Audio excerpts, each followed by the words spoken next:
Pemirsa, berjumpa kembali dengan saya Katarina Amelia dalam One News Sore. Pemirsa, selama beberapa menit ke depan kami akan menyajikan berbagai informasi terkini dan terpercaya hanya untuk Anda.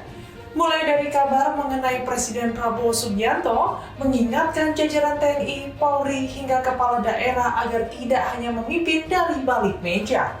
Ia berkelakar agar para jenderal tidak menjadi jenderal salon yang hanya ingin bekerja dari tempat yang nyaman. Kabar terbaru lainnya, pemirsa, seorang perempuan dilaporkan meninggal dunia setelah keluar dari wahana rumah hantu di salah satu pusat perbelanjaan di Tulung Agung. Korban meninggal sesaat usai menyelesaikan wahana tersebut, dan kasusnya kini masih diselidiki pihak kepolisian. Pemirsa, inilah One News Sore selengkapnya.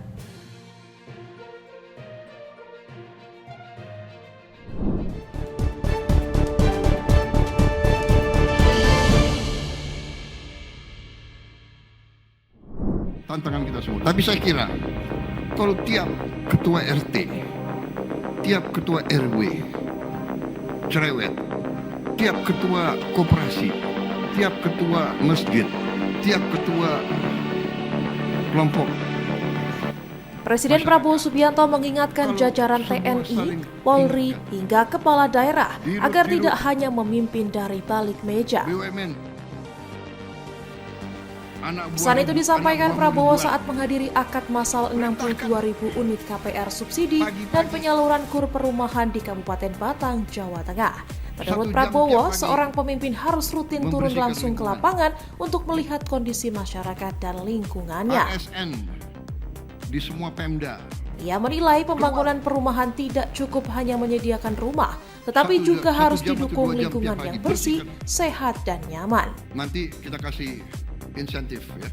Dalam kesempatan itu, Prabowo juga menyampaikan pesan khusus kepada jajaran TNI dan Polri agar tidak enggan terjun langsung ke lapangan. Koordinasi nanti sama Menteri Keuangan ya. Kita bikin. Ia berkelakar agar para jenderal tidak menjadi jenderal salon yang hanya ingin bekerja dari tempat yang nyaman. Kota terbersih 1, 2, 3, 4, 5. Perlu nggak kota terjorok?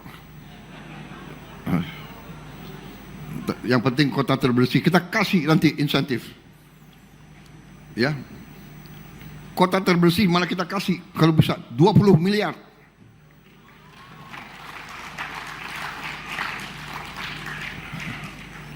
Lima kota terbersih 20 miliar. 5 kota yang di bawahnya 10 miliar. Dan sebagainya. Ya. Lebih baik dikasih itu kan daripada kita kasih piala. Atau piala juga. Piala juga yang mentah juga ya. Enggak, ini benar. Pasti uang itu dipakai untuk yang baik. Iya kan? Dia akan cari truk, dia ekskavator dan sebagainya. Tapi ekskavator yang ada, coba di Panglima TNI ya, cek di Pindad ada ekskavator berapa, bagikan ke kabupaten-kabupaten semua itu sudah. Bagikan semuanya ya. Ekskavator, dump truck semua. Kita dukung saudara. Karena ini adalah kampanye nasional yang sangat penting. Saudara-saudara. Hilirisasi pangan, ya semua di ujungnya lingkungan kita. Bangsa kita harus bersih, bangsa kita harus indah, bangsa kita harus dijaga kelestariannya. Kalau pohon sudah banyak berkurang, kita tanam ratusan juta pohon. Menteri Pertanian saya minta, ya Menteri Kehutanan, bikin nursery, saya butuh benih-benih pohon yang bagus untuk semua kota dan kabupaten kita. Saya kira itu tambahan. Jadi perumahan dan pemukiman kan? Pemukiman. Jadi rumah, tapi lingkungannya harus asri, harus bersih, harus indah.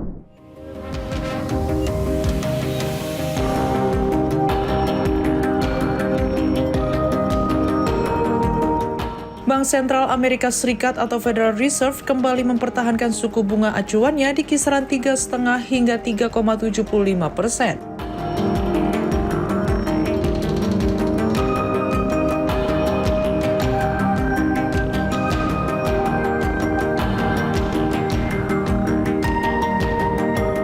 Keputusan yang sesuai dengan ekspektasi pasar ini menjadi angin segar bagi pasar keuangan global, termasuk Indonesia, karena meredakan kekhawatiran investor terhadap pengetatan kebijakan moneter yang lebih agresif.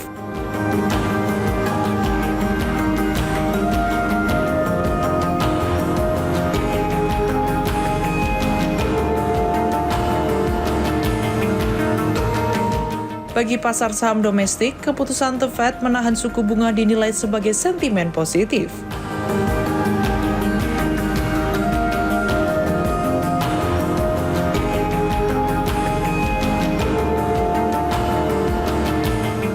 Dengan tidak adanya kenaikan suku bunga di Amerika Serikat, daya tarik aset berbasis dolar tidak meningkat secara signifikan, sehingga potensi keluarnya dana asing dari pasar negara berkembang termasuk Indonesia menjadi lebih kecil.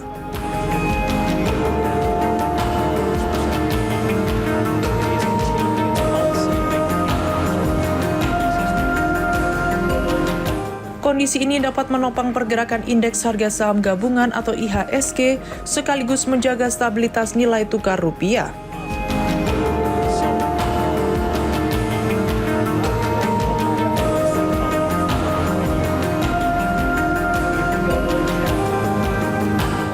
Namun optimisme tersebut masih dibayangi pernyataan The Fed yang membuka peluang kenaikan suku bunga pada pertemuan berikutnya apabila inflasi Amerika Serikat kembali meningkat.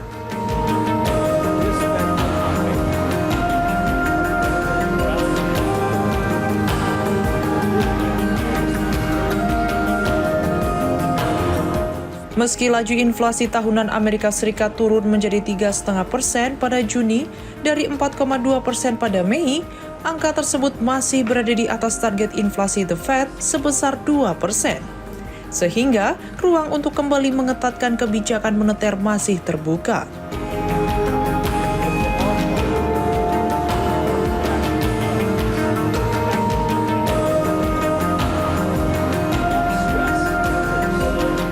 Bagi Indonesia, sikap wait and see The Fed memberikan waktu bagi Bank Indonesia untuk menjaga stabilitas pasar keuangan tanpa tekanan besar dari penguatan dolar Amerika Serikat.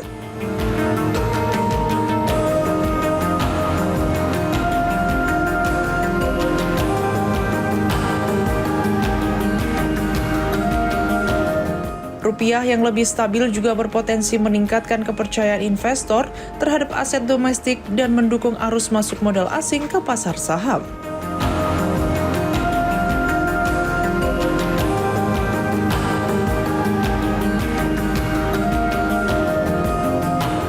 Meski demikian, arah pergerakan IHSG tidak hanya dipengaruhi kebijakan The Fed. Pelaku pasar juga masih mencermati berbagai faktor eksternal lain.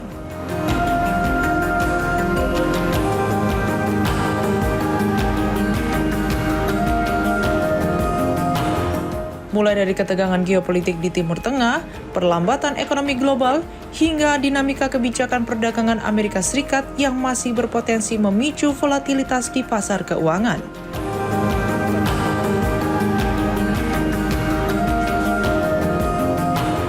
Dengan demikian, keputusan The Fed mempertahankan suku bunga dapat dikategorikan sebagai kabar baik bagi IHSG karena mengurangi tekanan eksternal terhadap pasar modal Indonesia.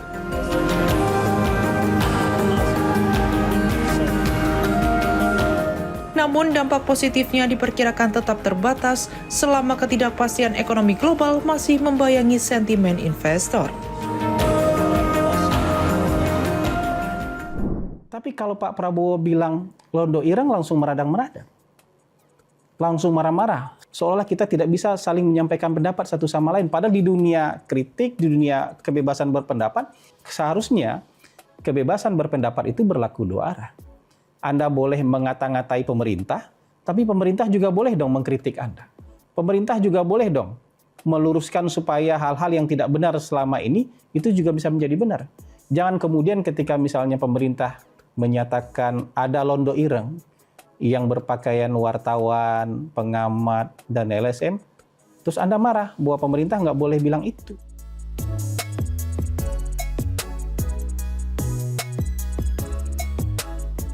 Istana akhirnya angkat bicara merespon riuh kritik publik terkait pernyataan Presiden Prabowo Subianto mengenai istilah londo ireng.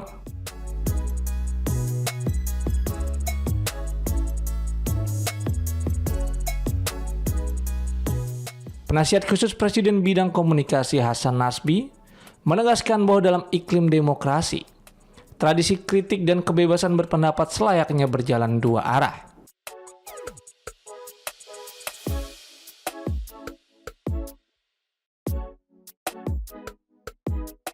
Melalui tayangan di kanal YouTube pribadinya pada Senin 27 Juli 2026, Hasan menilai publik tidak boleh menuntut perlakuan satu arah dalam menyuarakan pendapat.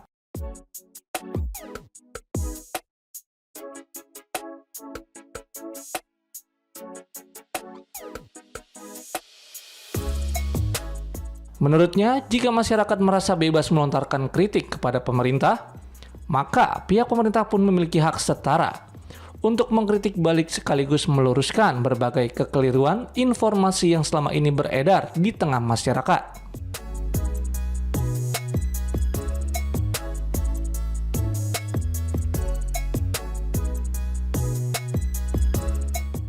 Lebih lanjut, Hasan mengimbau seluruh lapisan masyarakat untuk selalu menyikapi setiap pandangan, argumentasi maupun pernyataan pejabat publik dengan pikiran yang terbuka.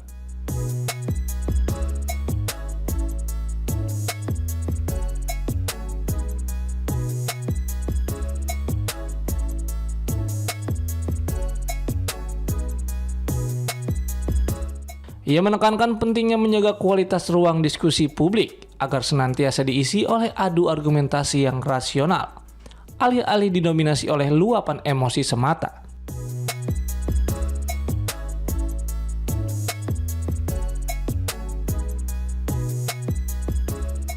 Tapi kalau Pak Prabowo bilang londo ireng langsung meradang-meradang, langsung marah-marah, seolah kita tidak bisa saling menyampaikan pendapat satu sama lain. Padahal di dunia kritik, di dunia kebebasan berpendapat, seharusnya kebebasan berpendapat itu berlaku dua arah. Anda boleh mengata-ngatai pemerintah, tapi pemerintah juga boleh dong mengkritik Anda. Pemerintah juga boleh dong meluruskan supaya hal-hal yang tidak benar selama ini itu juga bisa menjadi benar. Jangan kemudian ketika misalnya pemerintah menyatakan ada londo ireng yang berpakaian wartawan, pengamat, dan LSM, terus Anda marah bahwa pemerintah nggak boleh bilang itu.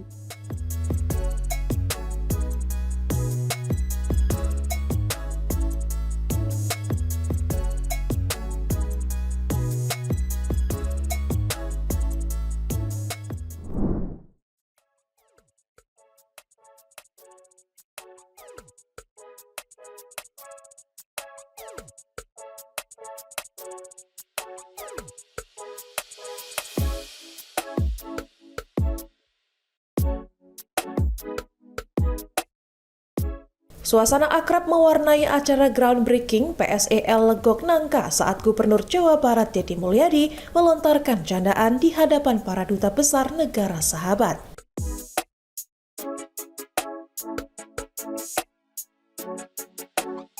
Dalam sambutannya, Deddy Mulyadi memperkenalkan diri dengan gaya khasnya yang menyebut Jawa Barat saat ini dipimpin oleh seorang duda abadi. Ucapan tersebut sontak mengundang gelak tawa para tamu undangan yang hadir dalam acara tersebut.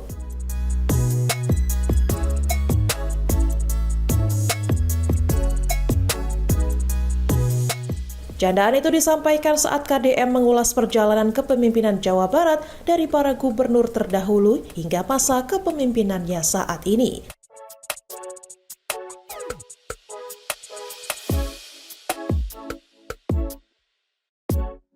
Ia juga sempat menyinggung nama mantan Gubernur Jawa Barat Ahmad Heriawan sebelum menyelipkan gurauan mengenai dirinya sendiri.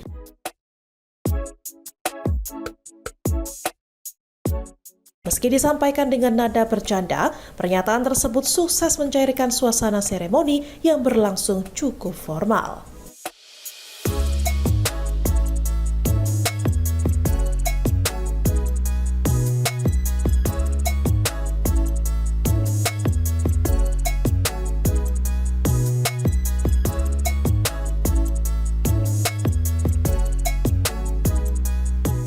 Bayangkan Bu, ada jembatan masuk terowongan, ada ledakan.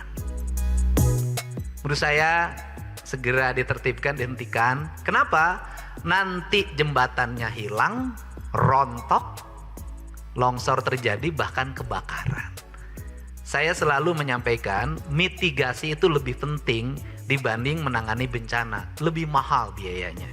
Sehingga di tata ruang sekarang itu tidak boleh lagi itu ada tambang, harus menjadi kawasan ruang terbuka hijau untuk kepentingan kita ke depan, biar Pak Wamen LH selalu tersenyum. Orang Sunda itu seneng kalau lihat yang hijau-hijau. Kata orang Sunda, lamun ningali duit sok hejo katanya. Kemudian saya ucapkan terima kasih Pak Ketua DPRD Provinsi Jawa Barat, Pak Wakil Ketua, Pak Kepala Kejaksaan Tinggi, kalau sudah tinggi nanti agung Pak. Kemudian yang mewakili Kapolda Jabar, saya terima kasih. Pangdam 3 Siliwangi, saya mengucapkan terima kasih. Saya selalu tidak pernah menyebut mantan gubernur, saya menyebut adalah Gubernur Senior Legend, Bapak Kiai Haji Ahmad Heriawan. Kalau Jawa Barat itu nanti ada tercatat sejarah, 1 pernah dipimpin oleh seorang ulama, 2 bernama Kiai Haji Ahmad Heriawan, yang ketiga dipimpin oleh Duda Abadi namanya Deddy Mulyadi.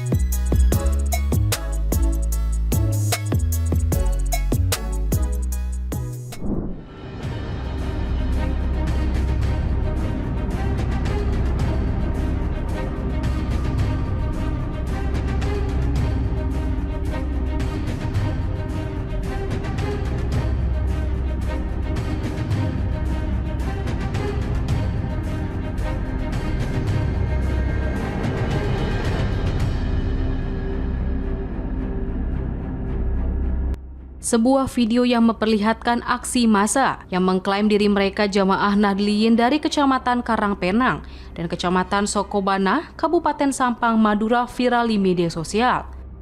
Massa tersebut dilaporkan mendatangi kantor pimpinan cabang Muhammadiyah atau PCM Karangpenang pada Senin 27 Juli 2026.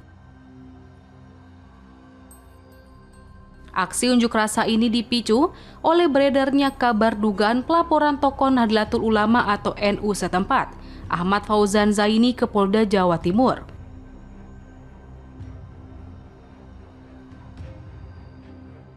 Kedatangan massa dari berbagai arah tersebut bertujuan untuk meminta klarifikasi terkait isu pelaporan hukum terhadap Fauzan Zaini, yang juga merupakan pengasuh Pondok Pesantren Karang Nurin.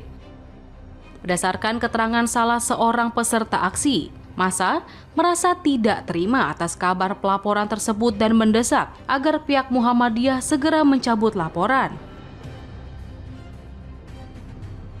Situasi di lokasi sempat diwarnai ketegangan, di mana massa mengancam akan melakukan pembakaran terhadap kantor PCM Muhammadiyah Karangpenang jika tokoh panutan mereka benar-benar diproses hukum.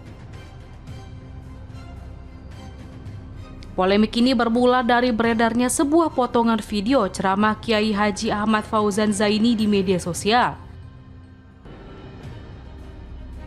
Dalam video tersebut, Fauzan menyampaikan pandangannya mengenai ajaran Muhammadiyah yang dinilai dapat mengancam eksistensi tradisi Ahlul Sunnah wal Jamaah di Madura.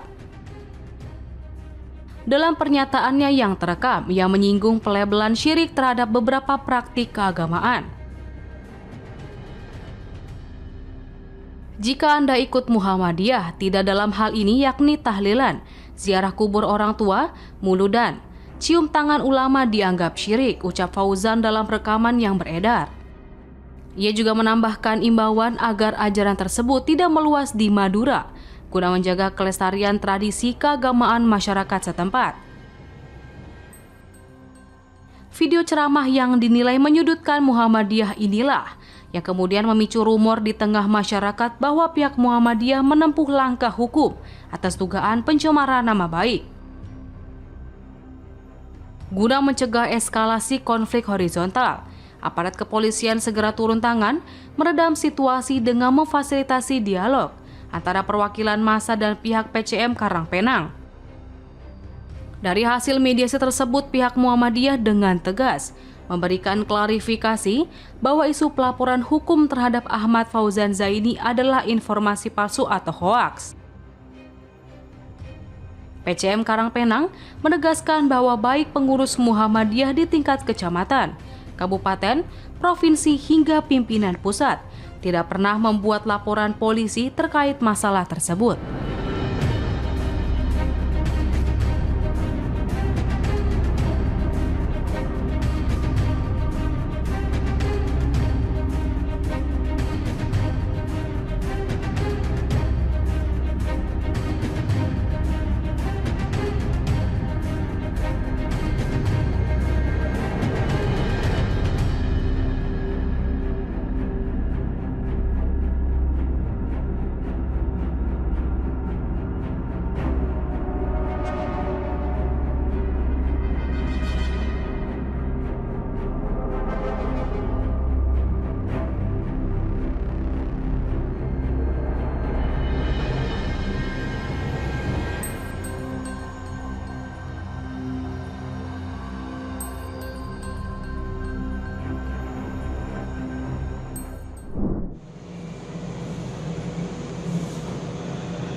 Seorang perempuan dilaporkan meninggal dunia setelah keluar dari wahana rumah hantu di salah satu pusat perbelanjaan di Tulung Agung. Korban meninggal sesaat usai menyelesaikan wahana tersebut dan kasusnya kini masih diselidiki pihak kepolisian. Untuk kepentingan penyelidikan, area wahana sementara dipasangi garis polisi.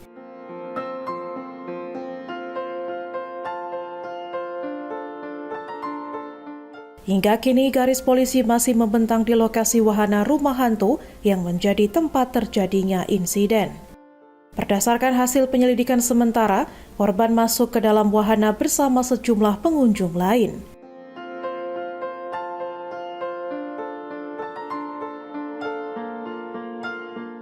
Sekitar 3 menit kemudian, korban keluar dan sempat duduk di kursi yang berada di depan pintu keluar.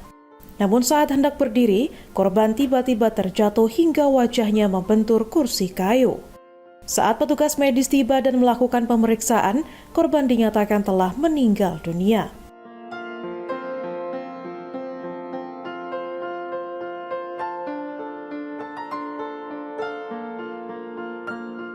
Tim Inafis bersama tenaga medis dari RSUD Dr. Iskak Tulung Agung kemudian melakukan olah tempat kejadian perkara dan pemeriksaan awal. Hasil pemeriksaan menunjukkan adanya luka pada pipi korban yang diduga akibat benturan saat terjatuh.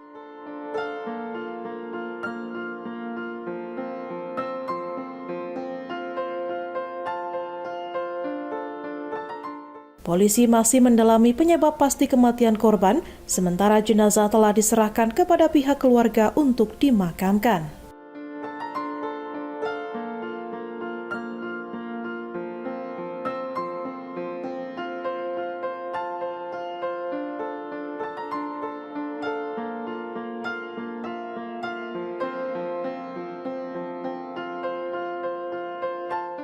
Berdasarkan keterangan saksi, Di lokasi sekitar pukul 2:30 korban bersama rekannya memasuki wahana rumah hantu yang berada di pusat perbelanjaan di wilayah Tulungagung. Beberapa menit kemudian korban keluar dari wahana, sempat berlari, lalu berdiri di depan pintu. Keluar sebelum tiba-tiba pingsan dan terjatuh. Saat terjatuh, itu ada kursi sebelahnya, wajah korban terbentur di kursi tersebut. Melihat kejadian tersebut, saksi bersama petugas di lokasi segera melakukan pengecekan terhadap korban dan setelah dipastikan korban tidak ada tanda-tanda ada kehidupan. Dari pengecekan tersebut, langsung dari pihak pengelola melaporkan peristiwa tersebut ke Polsek Tulungagung Kota. Langsung mendapat laporan tersebut dari personil Polsek Tulungagung Kota segera mendatangi TKP, mengamankan lokasi dan meminta keterangan saksi serta berkoordinasi dengan tim Inafis serta tim medis untuk melakukan pemeriksaan awal. Dari hasil pemeriksaan awal, tim Inafis bersama tenaga medis korban telah dinyatakan meninggal dunia di lokasi. Dugaan penyebabnya, Dan? Dugaan penyebabnya masih kita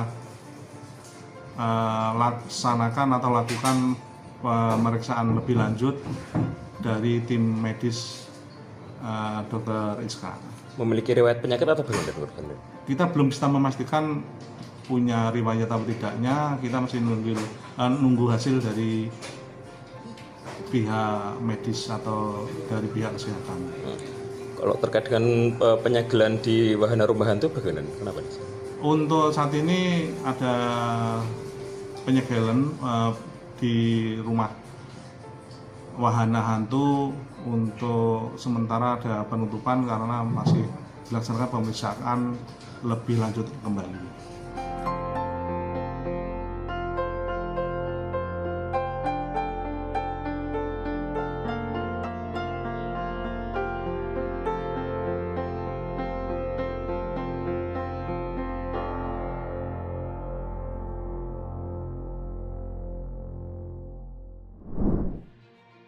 Demikian informasi yang dapat kami sampaikan pemirsa. Terima kasih telah bergabung bersama kami. Saya Katarina Amelia dan seluruh tim yang bertugas undur diri. Sampai jumpa kembali dalam One News Sore berikutnya. Setiap hari pukul 5 sore hanya di kanal YouTube TV One News.com.